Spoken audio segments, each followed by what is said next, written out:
أصدر المكتب السياسي لحزب الأصالة والمعاصرة بلاغا رسميا يؤكد فيه أن أمينه العام إلياس العمري قدم استقالته من منصبه. وفي ندوة صحفية قال إلياس العمري إن استقالته لا علاقة لها بما حدث بالحسيمة.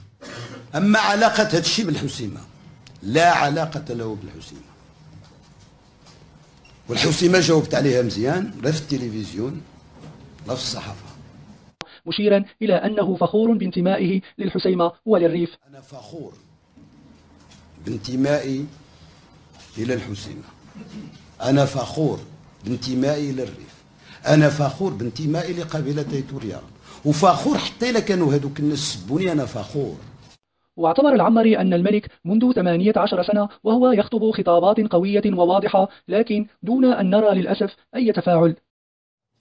الخطاب الملكي هذه 17 عام كانت خطابات قوية وكثر، ولكن مع كامل الأسف ما عمرني أنا شخصيا إذا كنقول لكم مش في التفاعل مع شي خطاب. وأوضح العمري أنه لم يتفهم موقف الأحزاب التي انتقدها الملك بشدة، ثم يخرج أمناؤها العامون ليقولوا بأن الخطاب مهم وقوي. تفاجأت بأن جاءت الملك الذكر على الأحزاب السياسية، الأحزاب السياسية كلها كتقول خطاب مهم مزيان، أنا ما فهمتش. وهذا ما جعل العمري يعتبر نفسه معنيا بخطاب الملك الأخير باعتباره فاعلا سياسيا وأمينا عاما للحزب، حتى ولو لم يمر على منصبه الحزبي سوى عام ونصف.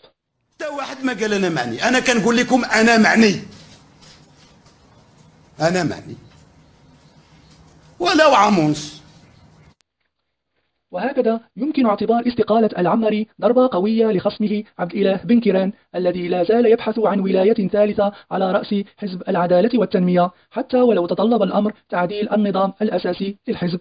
فشتان بين شخص يعترف بأنه فشل في تحقيق الأهداف المرسومة من قبل حزبه فيتحمل المسؤولية ويقدم استقالته، وبين شخص أصر على التمسك بشعرة معاوية من أجل الخلود على رأس قيادة المصباح حتى يظل حاضرا في المشهد السياسي رغم الفشل الذي لاحقه، سواء إبان ولايته السابقة كرئيس للحكومة أو حتى إعفائه من قبل الملك عقب فشله في تشكيل الحكومة التي أفرزتها انتخابات 7 أكتوبر الأخير.